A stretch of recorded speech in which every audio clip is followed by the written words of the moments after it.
uyai tikutaurirei zvakataurwa naMwari wedu wamuri kumbunyikidza uyu. Mvura ikunairei munyika muno kana musina kuteera zvokutaurwa naMwari uyu wamuri kusunga. Izvezvi ndiri kutaurirai kuti uyai kwatigere komuno kuti mvura ina kuna here. Izvezvi asi kutaura mangwana ndati uyai muzoona chibage chakaita green, bvunzai Aroni. Chibage chakaita green, hove dziriko vana mai vari kudya vachifara vapinde mumunda avaite se vanoswera vagere vachinamata Mwari wavo. Iyei Vamasunga. Iyei Vamasunga uyu ndiye muridzi wenheyo dzezvamuri kuti izvezvi zvamuri kutoita izvi. Aiwandei kumberi. An ex-convict who served 3 years behind bars for assaulting police officers and journalists at his then shrine in Budiriro, MadziBaba Ishmael, was dragged again before Northern Magistrate Courts yesterday, facing 2 counts. One, violating Children's Act, where he's being alleged that he denied children access to health and access to education. The other account was emanating from him burying the deceased at his shrine without notifying the law or burial order. However, MadziBaba Ishmael is likely to face more charges as the community is raising more allegations of him abusing women and child labor. We spoke to members of the apostolic sect where MadziBaba Ishmael lead, and they are justifying the act. They are also complaining that arresting MadziBaba Ishmael is a sin which the country will pay for it. Inini ndinoda kutaura kuti baba vangu ava ndo vasungwa, right? Vari kundi abuse, right? Ndakauya inini ndikaskotakurwako, ndikarohwa nemboma, ndikasungwa nemapurisa ndikaendwa neni kuchinhoi. Zvandisingambonzwisisa kuti chii chiri kuitika. Ndokodzero dzangu dzacho here munyika mandiri kurarama. Ivo vasimo, ndidzo kodzero dzangu. Ndakatakurwa njinzi pamwe une 14 years, une 16. I'm 28 years inini. But now in 14 years. Saka zvobatsira chii kuti unotaura kumunhu kuti uri kuabuse mwana wako, pakuabuse mwana wako pachoni ipapo womutoro womuvharira mukati. Inini tori nekodzero dzangu kuna baba vangu nekunyika kwacho, right? Asi kunyika kwacho ndokwamuri kuti imimi nditizire handiti ndiri kunzi ndiri kubatwa abuse nababa vangu vakandibereka. Kunyika kwacho ni kwandaenda ndoko ndosikorumiswa nembwa, ndoko ndorohwa, ndoko ndotakurwa here ndichiendeswa neni kuchinhoi ndichishungurudzwa ndichirara kunze kusingazikanwa kuti zvakamira sei. Ndonzi Lisa Jokurongero. Ndini mwana wababa Ishmael wacho. Taitongodzuzurudzwa. Ndakatozvuzurudzwa kuti ndiziva akanitakura ndiani kana kuti chitata akatowanda. Mavideo aripo.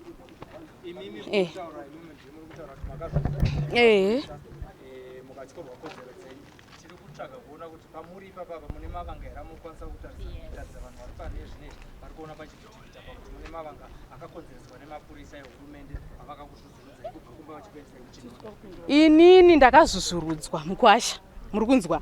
Ndakatakurwa kudai so sketi ikabvarurwa itoriko kumba. Ndikadhonzwa. Ndikatonzi kurumidzai kupinda pai mubhazi, ndikapinda mubhazi. Saka ndokodzero dzangu here nhai mukwasha. Munyika macho baba matora vari kuchikora kodzero. Munyika macho ndimomo matiri kuabuswa. Tochidini kana musingatide zvenyu munomu tipei kwekunogara tozoti atsima citizens emupi emuno. Mama ndoda kukubvunza pamosha dziri kupomerwa baba venyu vari kunzi vari kurambidza vana kuenda kuchikora. Imi makaenda kuchikora here ndimakagumira ndakatogumira form 4. Ndonzi Shailon Mchikambizi.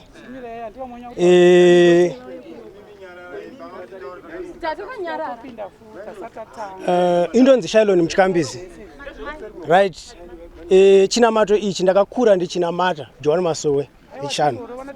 Saka nawe yandoda kunzwisisa pakukura kwangu inini. Mune zvinhu zvandakaona zvinondibatsira through kunamata. Ne inonzi freedom of worship. Chekutanga dazwa chinombonzi freedom of worship chii. Vanga vachitaura nayo kuti vana vari kuchikora kodzero havasi kuenda kuzvipatara. Asi ukatarisa kuparire nyatwa kuma hospitals kune mamochari. Akavakirwei. Kune vanhu vari kufa almost every day. Look pa social media. Pari kutaura nayo kuti vanhu vari kufa kuchinamato chedu. Komunyika hamusi kufiwa here. Vakauya on ground. Social media haina concrete evidence. vakauya paground vakaona makuva aripo mashoma shoma yet vanga vachinzi vanhu vacho vakaonda vane nhamo. Look at me, handina nhamo. Ine professional technician, ndogadzira, ndine vana vandinodzidzisa kugadzira mafoni. Makauya kwatogara kune factory yecarpentry, kune machinery, kune machines emafuta, tine mashops kugokwe, triangle, domboshava, yakanzi gorejena penyera nyika. Everywhere kune vana vedu vatiri kudzidzisa mabasa iyayo. What is different between education and technology? Vana vedu isu tinovadzidzisa technology, mabasa emaoko. Wakatasa mu street mune mahure, vana vedu here isusu. Vana vedu isusu tiri kuvachengeta kuti vakure vachiziva tsika dzavo, vasapandukire vabereki vavo. Makaenda mu street mune ma street kids. Ko government yacho ngaiende inobatsira vana vari mu street inovatora vobvisa vana vari pane vabereki vavo vachivaendesa kuzvipatara vachida vatakura vachienda nawo. Vari kuvabatsira nei? Isusu tine chibage takarima about 40 hectares dzechibage chakaoma. Mapurisa vakauya vakaona pa social media zviripo zviri kuoneka, wonzi vanhu ivo vane nzara. Ngavatange vabatsira vari kutambura munyika kwete kuya vachizorwisa Mwari. Ichi chinamato ichi hachiparare nekuda kwe social media. Kana Jesu chaiye akabayiwa vanhu vakatuka vakadi vanhu vanogona kutouraya Mwari vasingazive. Nyika ino ngavatsvage kuziva kuti sei isiri kunaya mvura because of this chitendero. Ichi chitendero hachiparadzwe. Ndo chatakada chatinofira. Inini ndonzi Regis Bute. Chanduda kutaura panapa ndechekuti izvo pari kunzi ipo isusu tiri kutyora kodzero dzevana. Anditika hapana umbo hwekuti tiri kutyora kodzero dzevana. Anditika ivo vari kuti vanomiririra kodzero dzevana vakauya kwatinogarawo. Tinotora nemavidheos vachirumisa vana vedu nembwa vachizvuzvurudza madzimai edu pamberi pedu.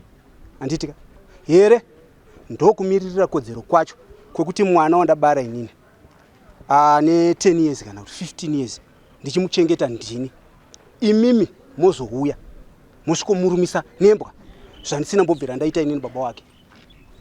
Mutemo tinouziva zvakanyanya, hatina pakati pedu hatirore vana vadukwisa. Tine zera remadzimai atinotoziva kuti uya amudzimai asina 18 years. Hatirodze vana vari under ages, tinozviziva kuti munyika yezvitendere. And hatina abuse yatiri kuita kuvana vedu. Here zvandakaita zvinozvi ndigonzi inini ndinodya sadza nemuto wejongwe. Sauti hatina nzara, hatina nzara. Tinokumbira kuti imimi vesocial media imimi handitika zvamatora izvo ndizvobuditsai. Kosei social media isiri kuburitsa pairumiswa vakadzi nevana nembwa, iri ngopishikatakata mamavidheos. Izvo zvizvi kutaura kwatiri kuita izvo zvizvi kune vana vakavharirwa. Tatomboenda kuseni kuchinoi tichida kunoona vakadzi vedu tarambidzwa. Inini ndinotenda zvakaita sei kwauri iwe munhurume kuti iwewe utore nguva inoreba nemukadzi wangu uswere wese. Anditika neusiku ndoyo kuseni kana musungwa chaanotenderwa kuonekwa ndoyo kuseni ndichiti ndoda kuona mudzimai wangu tarara sei sezvo mamutora. Anditika ndosikorambidzwa. Saka ari kutyora kodzero ndiani? Ndane 20 something years ndine mudzimai wangu ndabara vana vanosvika kuma10. Anditika ndozoti nhasi manje ndakutyora kodzero yemwana ndatoone vakuwasha. Ndatoone murora ndozonzi nhasi inini ndakutyora kodzero. Hazvigone. Hakuna mubereki panyika panapa anobara mwana agonzi iye mwana iyeye akumutyorera kodzero dzake kubva kare karusava kachirwara usiku ndichitambudzika nako kusvika kakure. Ndini ndaimiririra kusvika papi iwo zobva kumba kwako wongosvika kuti ndikutyora kodzero yemwana. Izvo zvizvi handiti muri kuona madzimai ivo vakatora vakaenda nawo kuparira nyatwa chivatengera chikafu semi ndimi muri kumirira kodzero vakatadza kuvatengera chikafu tikazomhanya futi ndisu kuti titsvage chikafu chemuridzani. Handiti right zvanzi mushini wafa paparira nyatwa takuenda kuchinoi vana vane nzara vari kuchema nenzara imi ndimi muri kumirira kodzero chivatengera chikafu hamuna. Ndisu futi takumhanya kumirira papi kuziva kureva kuti izvo zvinongodudzira bedzi kuti isusu ndisu varidzi vevana ivavo ende ndisu tinovachengeta, ndisu tinove nekodzero dzavo nechikonzero chekuti imimi vacho muri kumiririra makatadza kuvatengera chikafu for an hour. Ma-hours amakavatora izvo zvizvi mhuri dzedu tiri kutoemhanya nechikafu kusenta mhanya nechikafu chinoi kuti tinovapa chikafu. Izvo zvizvi vakavavharira havasi kuvapa chikafu. Saka muri kumirira kodzero papi dzokuti vana vanoswera vavata nenzara voswera imi muchimirira kodzero hamona hazvimeke sense. Kudare ndedzekuti vanhu vari kushaika hungu vanhu vanoshaika kuparerenyatwa kune mamochari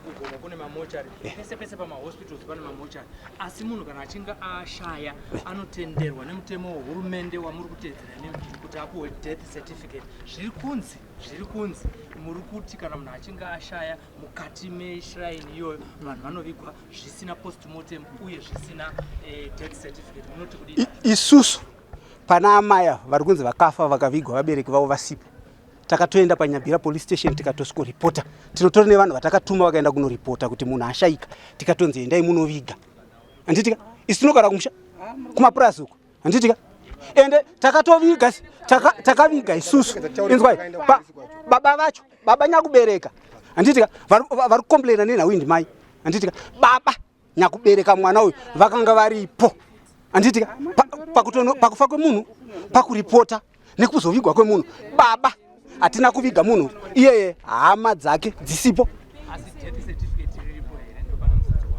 death certificate harisati ratorwa asi authority yekuti tivige takaipuwa nepolisi hatimbofa takaviga munhu zvisiri kunze kwekuzivisa mapurisa ende munhu akafira kumusha handitika kumusha uko tingaite 3 days here takamirira munhu arubva kwamutare ivo baba vacho varipo tichitadza kumuviga tinhuwirwe munhu akafanovigwa ndinodzi madzibaba bainoshi nhau yandinayo inini ndiri kuwira kune zvanga zvichitaurwa nemukomana panyaya toda kutangira panhau yemahuman rights kuti vanhu vakaya vakatorwa nditi tikutaura vana vadiki vakaya vakatorwa naamai vemuzera iwoyu vakaya vakatorwa nemapurisa nditi vane vana kutaura kwandikuita izvezvo havasati vadzoka kumba vane 2 days vasiku hatina bepa kana gwaro rinoratidza kuti vanhu ivavavo vakatorwa vari papi kuti kana vazodzoka tikaona zvataona pavari tinotangira papa tichienda kunotsvaka kuti ndeuyu akaita izvi nezvipi nezvizvi zvanditi ko kana ari mahuman kana nhau iyi isina imwe nyaya iri pakati iri nhau yemahuman rights ari kutyora mahuman rights ndiani zvinoreva kuti nhau yedu isusu haisi yemahuman rights pane hidden nyaya iripo nekuti panyika pana apapo pane zvinhu zviviri kana kuti pane vanhu vaviri pana Mwari naSatani ukasange iwewe uri Mwari automatically uri Satani saka ari kurwisa kwatiri isusu kunoku ndiSatani uyu ndiye Satani watakaramba isusu tichiti ndiye Satani haateerwe saka nini nhau yandikutaura ndeyekuti hatina zvakawanda zvatiri kutaura asi tinoda kuti ndidzokere kune zvataura nababa ndichikusimbisai futi ndichiti nyika ino iyi ikasatungamirirwa nemudzimu rakati nezwi iri ramuri kuramba iri kudzimirwa nyika ino iyi haina kwainoenda kana isina mutumwa wayo akaimbwa panyika panapa kuti Afrika yose mutumwa mumwe chete mutumwa wepasi rinonzi Afrika mumwe chete imimi makambomutsvaka here kuti muzomuziva izvezvi nyika ino iyi kushayikwa kwaita mvura hamusi kuzvitsvaga nyika yakaomerwa izvezvo endai kwatiri kugara munoona endai kwatiri kugara uyai aiwa ndinoda kuti imimi matora nhasi muzo mati taurai tinzwa alright bvunzai henyu baba bvunzai baba bvunzai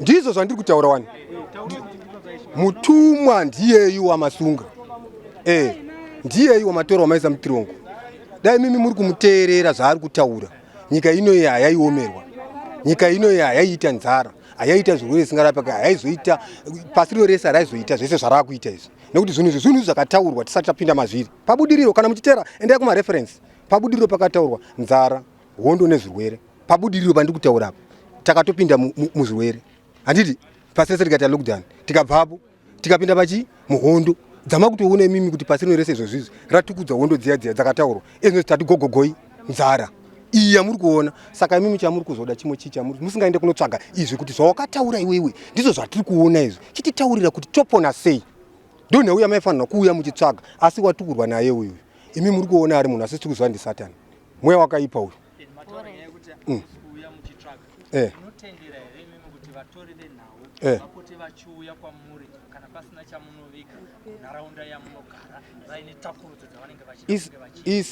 isusu kuti izvozvo mhinduro yazvo iri kune vakauya endai kana kuna vanonzi aronani nyama yaro veHmetro vabvunze kuti kana vachiuya kwatinogara vari kuuya nemapurisa here anoyarwani asi mimi muri kutaurirwa propaganda yokurwisa Mwari kuti minyika ino ipandukire Mwari wayo ndonyaya iri apapo ava vanhu vechimusangano chenhengi chiri kurwisa izwi iriri ava vapanduki vamuri kuona ava izvo zvese vanovachitanzi tiri vapostori. Makamboona kupi mupostori kana kuti wechidzimai anotaura panyika panapa kuti ndiri mupostori anoda kuparidza inini baba chinamata chandakanamata. Ava mai hamusi kuona mupostori. Mupostori mwe wechidzimai anofamba akadengezera zuva kufamba musoro akada nzuma sezvandakaita kudai. Havana chavanotitaurira tisino uyai tikutaurirei zvakataurwa naMwari wedu wamuri kumbunyikidza uyu. Mvura haikunairei munyika muno kana musina kuteera zvokutaurwa naMwari uyu wamuri kusunga uyu. Izvezvi ndiri kutaurirai kuti uyai kwatigere komuno kuti mvura ina kunaya here. Izvezvi asi kutaura mangwana tati uyai muzoona chibage chakaita green, bvunzai Aroni. Chibage chakaita green, hove dziriko, vana mai vari kudya vachifara vapinde mumunda havaite sei vanoswera vagere vachinamata Mwari wavo. Iyei Vamasunga uyu. Iyei Vamasunga uyu ndiye muridzi wenheyo dzezvamuri kuti izvezvi zvamuri kutoita izvi. Aiwa ndei kumberi. Muri kutadzira varidzi venyika inei. Inorwa ndiro izwi rakatumwa. Ndatopedza. Kumbukidzwa kwaitwa Mwari wedu. Makonsekwensi amungataure according pachitendero chenyu angaitike ndeapi? Nyika ikangopesana Mwari wayo wanyika yemadzimati inodzimirwa. Ndiri kureva pakuti inenge yakungosangana nematambudziko asina anoarapa nokuchazivo. Kupomerwa zvekare kuti mukurarama kwamuri kuita vane pfuma dzavo dzakafanana nedzimba vari kudzitengesa voyavo baba Ishmael mari yacho. Manyepo ndozvati kutaura kuti ndi ava. Aiwa manyepo aya tete. Ndi ava baba imimi uyai. Imimi toda kuti muzotaurira ava vari panapa. Mauya uko mogona totora mafoni namba yedu mozouya. Bata nyama yaro moya naye momutaura nyama yaro ngatimbosvika kuapostori vaya. Moya mona chiri maprojects atiri kuita nemararamiro atiri kuita. Tati isusu pane hidden agenda. Hani mazviona. Zvakafanana nevanhu vanonzi vari kuita regime change muno. Ndo vanhu vamwe chete vari kuziva kuti ava vanhu ava ndo vanotungamirira nyika ino, izwi iri ndo rinotungamirira. Zvatopera. Ndapedza. Ini ndinonzi madzimai, ndinonzi Tabethi Mufani. Nyaya dzese dziri kutaurwa idzi inini ndatofunga ndingangoti ndakaberekerwa muchinamato ichi. Hatina kumbobvira takaita zvese zviri kutaurwa nevanhu izvi. Izvozvi zviri kutaura kunoku tigere kumaruzevha hatizi muHarare. Hatomboziva kuti muHarare macho ndapedzera rini, asi vanhu vari kutokomenda kutaura kuti tabva muHarare. Zviri kuratidza kuti takatoenzana nevari kupi? Nevari muHarare macho. Saka nzara yamuri kutaura, soti yamuri kutaura kuti tinodya sadza nesoti isusu. Dama randinaro nezvandiri neganda randinaro inini ndonzi ndinodya sadza nesoti. Izvozvi mukuramba kuti tabva kumaruzevha. Mutotaura tabva kupi? kuHarare. Kwavabva kuHarare vacho kana voenzana nevabva kuruzevha. Zvoreva chii? Isusu hatife takadzokera mumashure echinamato chedu ichi. Nyangwe zviuye sei zvibve nekupi, zuva ribudire kana pakati. Nyangwe mutaure zvinengei, kutaura kwevanhu hakutadzise nzou kufamba. Tichafamba negwara irori. Hakuna anotidzosera mumashure. Kusvika iye Mwari wachona chaiye ati zvakwana. Kana zvisati tinaye murwendo.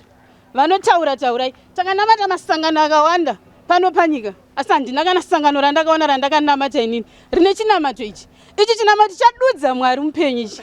Chadudza Mwari anofema, Mwari ari kurarama. Kwete vana Mwari ari kunamatwa mumagungano meso. Saka hatitye. Taurai nepamunoda. Asi mwaka wokutaura uchapera. Mwaka wokunyarara uchata sei? Uchasvika. Nesuwo tichataura sekutaura kwamuri kuita. Hazvinei vari kutaura kuti kune vana vari kuroorwa nema14 years. Ndimi muri kuvaziva vana ivavo. Isusu hatina kana mwana akaroorwa ne14 years. Tinotoziva tora ana amai isu tine vana vakaroorwa. Tine vazukuru. Hatingatenderi kuti mwana wangu inini aroorwe ne12 years dzamukutaura. 12 years ndiano makaona achipinda mumba ne12 years. Anopinda mba takanotaura. Zviri muwana asazviburitswe. Toda kuti nhasi zvibude. Toda kuti nhasi zvibude kodzero dzese dzamaitaura dzekunyepera vanhu. Toda kuti nhasi isusu tizvibudirewo pachena. Kuti zvose zvamutaura kuti hazvimbofi zvakatidzosera kumashure. Kamureni kamutanda. Tinaye Mwari wedu. Ndini ndinonzi Tabethi. Oso hatituke vanhu vanotituka. Hatituke nyika. Hatituke mapurisa. Hatituki kana ani nani zvake. Isusu tinotevera Mwari watinonamata. Tinotevera Mwari wedu asingasanduke. Chatinorwa nacho panyika panapa ndi Satani. Hatirwi nevanhu vese. Vese vari kuti takanaka, vese vari kuti takaipa. Hazvina kana basa. Asi chokwadi panyika pano chichabuda pachena. Hakuna munhu anogona kufushira chokwadi. Manyepo ese achabuda pachena. Hakuna pakarwa Mwari naSatani. Satani akazokunda. anongokunda chete NdiMwari, nyange vanoerenga mabhaibheri, nyange vanoerenga kupi. Saka vanhu musabitirirwa muchiti aiwa vakaipa zvakati, musabitirirwa muchiti aiwa vakanaka zvakati. Pamwe mumwe musi munhu uri kuti akanaka ndiye akaipa, pamwe mumwe musi munhu uri kuti akaipa ndiye akadi ndiye akanaka. Saka chokwadi chaMwari chichangozobuda pachena. Kwatiri kuenda kunosvika pachokwadi chacho. Zvese zviri kuitika ngazviitike zvazvo, asi kumagumo kwazvo kuchaita chokwadi. Kana nyangwe pamosha dzimwe dziri kukomerwa kubva mundare dziri kunzi hamusi kutendera vana kunge vachienda kuchikoro, vana venyu vari kuenda kuchikoro here? Isusu kunamata kwedu isusu zvatakapiwa naMwari kuti titevere ndo zvatinongotedzera chete. Isusu tine chikoro chedu chaiye Mwari wacho. Mwari wedu isusu ndio chikoro. Munhu achizvarwa achisikwa panyika panapa, hapana mwana akadzidziswa kumwa mukaka, asi akatotanga kutomwa mukaka kubva pana mai vake. Saka tiri kuti isusu chikoro ndiMwari. Mwari anenge ari mumunhu. Saka kurarama kwomunhu panyika panapa chikoro chaanenge akagadzwa naMwari ichocho. Saka tiri kuti isusu zvedu chinonzi chikoro chachina chiva, havasi kuziziva, havasi kuzinzwisisa, nokuti chiri kunzi chikoro chacho chine munhu akatochitanga wachidzidzisa vanhu, asi chatiri kuti chikoro isusu ndiye Mwari wacho, mupi weupenyu. Mupi weupenyu ndiMwari. Chese chiri panyika panapa chinopiwa naMwari. Iyo ndiye ane chikoro iye. Nokuti kune vamwe vanhu vari kuti tiri kudzidzisa chikoro asi varivo Satani. Satani anodzidzisa chikoro, Mwari ane chikoro. Asi vanhu havasi kuziva kuti chikoro chavari kutedzera ichi chaMwari chachina ndechipi. Kune ichecho, kune chechi iyo, asi hapana ari kuziva kuti yaMwari ndeipi. Asi tiri kuti Mwari achabuda pachena. This is Yabuda TV, hakudima CV, Sly Media TV, and this sport and dream street in the zone and up a news in Daka wonder name of views. Sly Media TV, man, they change my dreams. Sly, yeah, Sly Media, Sly, yeah, Sly Media, Sly, yeah, Sly Media, Sly, yeah, Sly Media. Kuchinja vision, yeah, my ghetto youth, kuchinja life, yeah, my ghetto youth. Kutipa nzira semageto youth, kutipa gwara ramangwana rakanaka. Sly, yeah, Sly Media.